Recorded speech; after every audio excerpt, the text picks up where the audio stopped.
Hello दोस्तों, इस YouTube पर आपका स्वागत है। समीक्षा अधिकारी सामान्य हिंदी टेस्ट पेपर है। लास्ट समय चल रहा है, अच्छे से आप टेस्ट को लगाइएगा। लास्ट समय में यदि आप ध्यान से क्वेश्चन आंसर लगाते हैं या देखते हैं तो आपके एग्ज़ाम के लिए ये प्लस पॉइंट रहने वाले हैं, क्योंकि लास्ट में जो चीज़ें अक्सर बहुत ज़्यादा याद रहती हैं। और आशा करता हूँ कि एग्ज़ाम आप सभी का अच्छा होगा और हिंदी में आप एक बेस्ट स्कोर कर पाओगे। चलिए क्लास को आरंभ करते हैं। प्रश्न नंबर आपका 1 है, इनमें से विलोम शब्दों का एक युग्म सही है। ऑप्शन डी राइट आंसर है। आदृत का अनादृत होता है, जबकि आपत्ति का विपत्ति दिया गया था, ये हो जाएगा आपका गलत। आपत्ति का विलोम शब्द एग्जाम में पूछा जा सकता है। आपत्ति का विलोम शब्द जो है अनापत्ति होता है, अनापत्ति होता है। ठीक है, इसको ध्यान से देखिए। और गणतंत्र का दोस्तों क्या होता है? राजतंत्र होता है, राजतंत्र होता है। अवर्षण का विलोम शब्द वर्षण होता है। ज़्यादा व्याख्या नहीं करेंगे, परंतु ये इम्पोर्टेंट थे, पूछे जा सकते हैं, इसलिए इनकी व्याख्या हमने यहाँ पर कर दी है। चलिए प्रश्न नंबर आपका 2 है, हमारा भावी जीवन निसंदेह उज्जवल होगा में रेखांकित शब्द का विलोम बताइए। भावी शब्द का विलोम शब्द आपको चुनना है, पूर्व, अतीत, भविष्य, वर्तमान। तो यहाँ पर दोस्तों ऑप्शन बी राइट आंसर है, अतीत। भावी का विलोम शब्द अतीत होता है। प्रश्न नंबर आपका नेक्स्ट है, गुप्त का विलोम शब्द है, वेरी इजी है। गुप्त का विलोम शब्द प्रकट होता है। सी विकल्प आपके प्रश्न का राइट आंसर है। नेक्स्ट पर आ जाते हैं, निम्नलिखित में असंगत विलोम युग्म है। अत का इति दिया गया है, जो कि सही है दोस्तों। अवनति का उन्नति दिया गया है, ज्योति का तम दिया गया है, तो ऑप्शन सी यहाँ पर राइट आंसर हो जाएगा। सात्विक का सुध दिया गया है, जो कि गलत है। तो यहाँ पर जो है आपको गलत का ही चयन करना था। सात्विक का विलोम शब्द क्या होता है? तामसिक होता है, तामसिक होता है दोस्तों। चलिए नेक्स्ट प्रश्न को लगाते हैं। साहस का विलोम शब्द है, साहस का। ऑप्शन सी राइट आंसर है, निस्साहस। एहसास नहीं लगाना है। सी विकल्प आपके प्रश्न का सही आंसर है। प्रश्न नंबर आपका 6 है, विशुद्ध का विपरीत शब्द क्या होगा? विशुद्ध का ऑप्शन बी राइट आंसर है, अशुद्ध। अशुद्ध का विलोम शब्द विशुद्ध होता है। नेक्स्ट, उद्यम किसका विलोम है? उद्यम। ऑप्शन डी राइट आंसर है, इनमें से कोई नहीं। उद्यम का विलोम शब्द निरुद्धम होता है। नेक्स्ट, उथला का विलोम शब्द होगा। ऑप्शन ए राइट आंसर रहेगा, उथला का विलोम शब्द गहरा होता है। नेक्स्ट, निम्नलिखित में से कौन सा शब्द कर्पण का विलोम है? कर्पण का विलोम आपको बताना है। ऑप्शन डी राइट आंसर है, दानी। कर्पण का विलोम शब्द दानी होता है। ठीक है, कनिष्ठ का ज्येष्ठ होता है और कर्तघन का कृतज्ञ होता है। अधम का दोस्तों उत्तम होता है, अधम का उत्तम विलोम शब्द होता है। नेक्स्ट, निम्न में से कौन सा विलोम शब्द सुमेलित नहीं है? यहाँ पर जो भी विलोम शब्द है काफ़ी इंपॉर्टेंट है ये। ऑप्शन ए राइट आंसर है, पौराणिक, प्राचीन दिया गया है, जो कि गलत है। पौराणिक का विलोम शब्द अपौराणिक होता है। पौराणिक का क्या होता है? अपौराणिक होता है। ऐसे ऐसे विलोम शब्द एग्जाम में आ जाते हैं। जबकि उग्र का सौम्य होता है, कनिष्ठ का ज्येष्ठ होता है, ध्वंस का निर्माण होता है, और प्राचीन का आप सभी जानते ही हो, अर्वाचीन होता है। नेक्स्ट, निम्न में से पक्षी शब्द का विलोम नहीं है। पक्षी का विलोम नहीं है। ऑप्शन बी राइट आंसर है, गाछ। जबकि विहंग, खग, शकुंत ये सभी पक्षी के पर्यायवाची शब्द होते हैं। नेक्स्ट, निम्नलिखित शब्दों के सही पर्यायवाची शब्द होंगे। ब्रह्मा, सेवक, ग्रीष्म। ब्रह्मा का पर्यायवाची होता है चतुरानन, तो ये सही है यहाँ पर। और ऑप्शन सी ही राइट आंसर रहेगा। सेवक का विलोम शब्द इम्पोर्टेंट है ये। भृत्य और ग्रीष्म का निघात निदाग। नेक्स्ट, किस विकल्प में सभी शब्द पर्यायवाची हैं? ऑप्शन ए राइट आंसर है। वृक्ष, द्रुम, विपट, ये सभी वृक्ष के पर्यायवाची हैं। नेक्स्ट प्रश्न, कौशल का पर्यायवाची नहीं है। यदि आपने ऑप्शन सी चुना है तो ये सही रहेगा। अभ्यागत ये नहीं है, जबकि कौशल का दक्षता भी होता है, कुशलता भी होता है, और पटुता, पटुता को ध्यान से देखिए, ये कौशल का ही पर्यायवाची शब्द है। नेक्स्ट पर आते हैं, अनुड़ा शब्द का पर्यायवाची शब्द क्या है? ऑप्शन डी राइट आंसर है। कुमारी। अनुड़ा का पर्यायवाची होता है कुमारी, अविवाहिता। नेक्स्ट, इनमें से कौन सा शब्द चंदन का पर्यायवाची नहीं है? चंदन का, बी राइट आंसर है। नोद, जबकि चंदन का गंधराज याद कर लीजिए, क्या पता मिल जाए। नेक्स्ट, इनमें से कौन सा शब्द कृष्णा का पर्यायवाची है? द्रौपदी। कृष्णा का पर्यायवाची होता है द्रौपदी। ऑप्शन सी यहाँ पर राइट आंसर है। नेक्स्ट पर आते हैं, हनुमान का पर्यायवाची शब्द नहीं है हनुमान जी का। पवन सूत होता है, बजरंगबली होता है, कपीश्वर भी होता है, तो यही यहाँ राइट आंसर है। राम भद्र नहीं है। नेक्स्ट प्रश्न को देखिए यहाँ पर, निम्नलिखित में से कौन सा शब्द सूर्य का पर्यायवाची नहीं है? सूर्य का पर्यायवाची नहीं पूछा गया है। दिनकर होता है, दिवाकर भी होता है, प्रभाकर भी होता है, जबकि हिमकर नहीं होता है। ऑप्शन सी यहाँ पर राइट आंसर होगा। हिमकर किसका पर्यायवाची शब्द है? चंद्रमा का। देखिए कितना इंपॉर्टेंट है ये। हिमकर किसका पर्यायवाची शब्द है? चंद्रमा का। नेक्स्ट, नीचे दिए गए विकल्पों में से कौन सा विकल्प गलत है? कौन सा विकल्प यहाँ पर गलत है, उसका चयन करना है।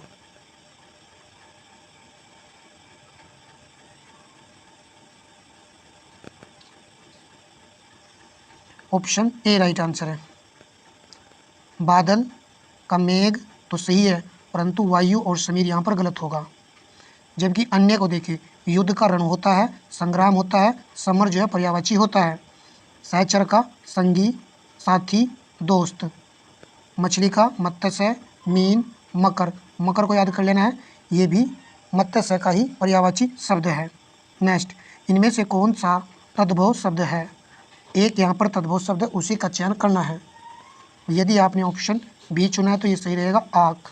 जबकि अंधकार तत्सम शब्द है, और अश्रु भी तत्सम शब्द है, आषाढ़ भी तत्सम शब्द है। नेक्स्ट, तत्सम तद्भव का असंगत युग्म कौन सा है? ऑप्शन सी राइट आंसर है। कोयल, कोकिल दिया गया है। सवर्ण आपका जो है ये तत्सम शब्द है, सोना तद्भव है।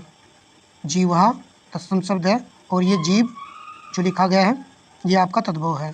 क्षार तत्सम शब्द है, और खार तद्भव शब्द है। जबकि यहाँ पर ऑप्शन जो सी था ये आपका सही नहीं दिया गया था। ठीक है, तो याद रखेंगे ऑप्शन सी जो है ये गलत लिखा हुआ था। जो आपका कोकिल है, ऐसे भी प्रश्न बनेगा एग्जाम में, जो कोकिल है ना ये आपका तत्सम शब्द है, और जो कोयल है ये आपका तद्भव है। यानी यहाँ पर उल्टा क्रम में इसको लिख दिया गया है, ऐसे ही कंफ्यूज करेगा एग्जामिनर। किंचित तत्सम शब्द का तद्भव शब्द बताइए, तो वेरी इजी है, ऑप्शन सी राइट आंसर है। कुछ, कुछ का तत्सम शब्द होता है किंचित। नेक्स्ट, निम्नलिखित में से तत्सम शब्द कौन सा है? तत्सम शब्द को पहचानना बड़ा ही आसान होता है। तो यहाँ पर आप देख रहे होंगे ऑप्शन ए राइट आंसर है। कृपा ये तत्सम शब्द है। रीरी वाला जो रह होता है इस तरीके से ये लगता है, ये आपका तत्सम की श्रेणी में आ जाता है। प्रश्न नंबर नेक्स्ट है, चतुष्पदी का तद्भव है। ऑप्शन सी राइट आंसर है, चौपाई। नेक्स्ट, एक तद्भव शब्द है। देखिए ये थोड़ा पहचानना मुश्किल हो चुका है। अंग की बिंदी वाला जो है अधिकतर तत्सम शब्द होता है, परंतु कुछ ऐसे भी शब्द होते हैं जो अपवाद होते हैं और वो तत्सम ना होकर के तद्भव होते हैं। तो यहाँ पर ऐसा ही एक शब्द है पंजीरी। ऑप्शन डी राइट आंसर है, पंजीरी। ठीक है, इसको याद रखना है। चलिए नेक्स्ट पर्सन लगाते हैं, जबकि यहाँ पर पंजर जो दिया गया है ये तत्सम होता है। नेक्स्ट, इनमें से कौन सा शब्द तत्सम नहीं है? तत्सम नहीं है ये पूछा गया है। तो 27 का आंसर हो जाएगा ऑप्शन बी, दीठी। दीठी नहीं होता है। यदि हम इसका तत्सम देखें तो क्या बनेगा? दृष्टि। इम्पोर्टेंट है ये भी, दृष्टि। देखिए यहाँ पर ये होता है इसका। नेक्स्ट, निम्न में से तत्सम शब्द है। ये भी एक अच्छा क्वेश्चन है, आप आसानी से पहचान भी सकते हो। ऑप्शन बी होगा या सी होगा? तो यहाँ पर दोस्तों सी राइट आंसर रहेगा। ठीक है, उसको याद रखना है, सी राइट रहेगा। जबकि जो यहाँ पर दिया गया था ना पहले वाला, पलंग, ये तत्सम शब्द नहीं है। इसका तत्सम शब्द होता है ये वाला, पर्यंक। ठीक है, नेक्स्ट, निम्न में से कौन सा शब्द तत्सम नहीं है? अर्थात वह एक तद्भव शब्द है। तो वेरी इजी है, डी राइट आंसर होगा, फूल। फूल आपका क्या है? ये आपका तद्भव शब्द है। अभी हमने पढ़ा था फूल का तत्सम क्या होता है? पुप्स होता है। ये होता है दोस्तों इसका तत्सम शब्द। नेक्स्ट पर आ जाते हैं, मक्षिका किसका तत्सम शब्द है? मक्षिका। तो वेरी इजी है, ये भी मक्खी का होता है। नेक्स्ट, अज्ञे शब्द के लिए एक वाक्यांश है। बी राइट आंसर है, जिसे जाना न जा सके उसके लिए एक शब्द होता है अज्ञे। नेक्स्ट, जिसे जीता न जा सके, वाक्य के लिए एक शब्द कौन सा होगा? जिसको जीता न जा सके, अजय। ऑप्शन सी यहाँ पर सही आंसर है। नेक्स्ट, वह स्त्री जिसका पति प्रदेश से आने वाला हो। प्रदेश से आने वाला हो क्या आएगा? 33 का राइट आंसर होगा ऑप्शन डी, आग मिश्त पति का। नेक्स्ट,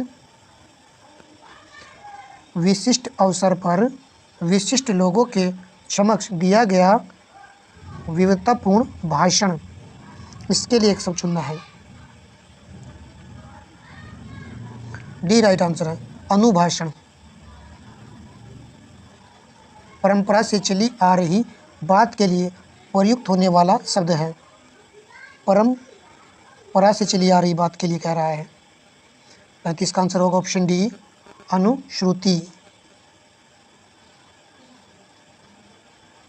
नेक्स्ट पर आते हैं, अपनी विवाहिता स्त्री से उत्पन्न पुत्र के लिए एक शब्द है। डी राइट आंसर है, ओरस। और जबकि उत्तराधिकार के लिए गोद लिया गया पुत्र के लिए आता है दत्तक। नेक्स्ट, जो ज्ञात इतिहास से पहले का हो के लिए एक शब्द है।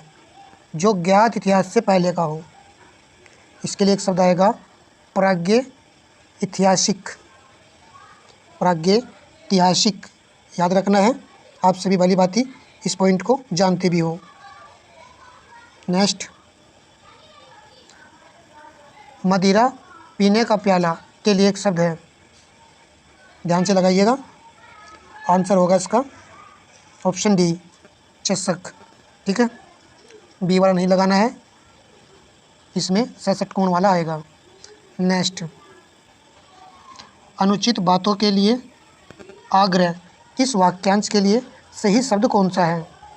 अनुचित बातों के लिए राइट आंसर हो जाएगा ऑप्शन बी, दुराग्रह।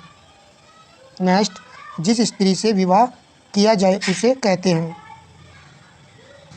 उसको कहा जाता है परिणीता। ऑप्शन सी राइट आंसर है, इंपॉर्टेंट रहेगा। नेक्स्ट, कंठ का विशेषण होगा।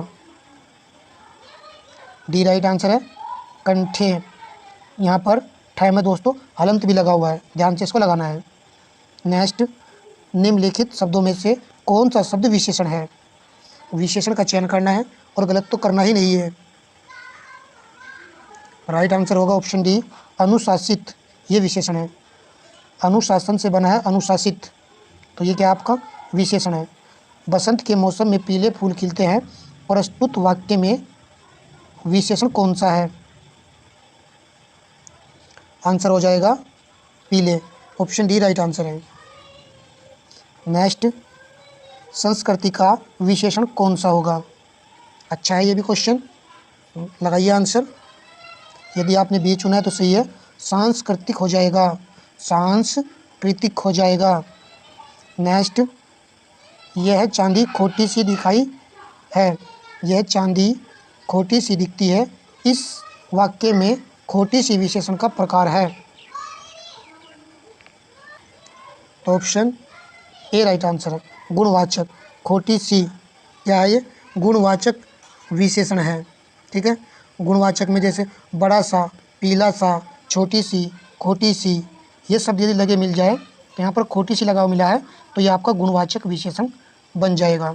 अच्छा क्वेश्चन था। प्रश्न नंबर आपका 46 है। तो यहाँ पर आपको देखना है, 4 विकल्पों में से उस विकल्प का चयन करना है जो कोष्टक में दिए गए शब्द के अनुसार विशेषण के भेद वाला विकल्प हो। उस कुर्सी को यहाँ रख दो, इस प्रकार का विशेषण है इसमें। तो राइट आंसर होगा ऑप्शन सी, सर्वनामिक विशेषण, क्योंकि यहाँ पर सर्वनाम का प्रयोग हो रहा है। ठीक है, नेक्स्ट पर आते हैं। ये भी इसी तरह क्वेश्चन है। सोहन तुमसे 4 गुना काम करता है, सोहन तुमसे 4 गुना काम करता है, तो ये आपका किस प्रकार का विशेषण है? तो यहाँ पर संख्यावाचक विशेषण है। ऑप्शन डी राइट आंसर है। ठीक है, चलिए नेक्स्ट प्रश्न को कवर करते हैं। वह बहुत खाता है, इस वाक्य में प्रस्तुत बहुत शब्द इनमें से है। अपूर्ण बोधक विशेषण है, परिमाण बोधक विशेषण है, निश्चित संख्यावाचक विशेषण है, तुल्यात्मक विशेषण है। इंपॉर्टेंट रहेगा, बहुत खाता है तो ये मात्रा को शो कर रहा है।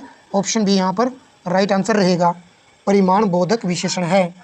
ठीक है, नेक्स्ट, दशरथ के प्राण राम के लिए आकुल थे, वाक्य में मुख्य विशेष्य है। तो ऑप्शन सी राइट आंसर है, प्राण यहाँ पर विशेष्य है। नेक्स्ट, निम्नलिखित विशेष्य विशेषण युग्मों में से एक गलत है। कई सेट में करा चुके हैं दोस्तों, सरल और सुलभ दोनों ही ये क्या है? विशेषण है, दोनों ही विशेषण हैं। चलिए प्रश्न नंबर लगाते हैं next.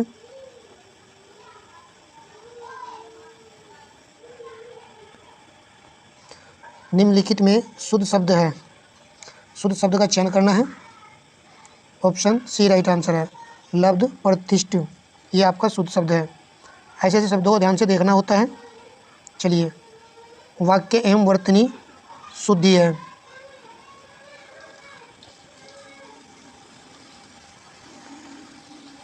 Option A right answer है, केवल फर्स्ट की वर्तनी यहाँ पर शुद्ध दी गई है। आसक्ति, पारितोषिक, ये सही लिखा हुआ है, जबकि अन्य यहाँ पर अशुद्ध लिखे हुए हैं। और ये पूछा जाता है एग्जाम में, और आप जानते भी होंगे इसका शुद्ध शब्द क्या होता है? सुरसा, ये होता है इसका शुद्ध शब्द। और लास्ट वाले का ये गलत लिखा है, सुबुद्धि, सुबुद्धि इस प्रकार लिखी जाती है, सुबुद्धि। ठीक है, चलिए नेक्स्ट प्रश्न पर आ जाते हैं। शुद्ध रूप कौन सा है? शुद्ध रूप कौन सा है? यदि आपने ऑप्शन ए चुना है तो सही रहेगा, तादा तम्मे, इसको याद कर लीजिए, इम्पोर्टेंट है। नेक्स्ट पर आते हैं। प्रश्न में मात्र एक शब्द की वर्तनी शुद्ध है, उसे चिन्हित कीजिए। ऑप्शन डी राइट आंसर है, वृत्तसना, ये आपका सही यहाँ पर, इसको देखिए ध्यान से। नेक्स्ट पर आते हैं। निम्नलिखित शब्दों में से किसकी वर्तनी शुद्ध है? तो ऑप्शन ए राइट आंसर है, संन्यास, ये शुद्ध लिखा हुआ है। जबकि आपका कैलाश पूछा जाता है, ये गलत है। कैलाश दोस्तों इस प्रकार लिखा होना चाहिए, बाद में ये वाला स आएगा, न कि स षटकोण वाला स। ठीक है, चलिए नेक्स्ट पर आ जाते हैं। निम्नलिखित में से किस एक वाक्य के शब्द में व्यंजन वर्ण संबंधी अशुद्धि है?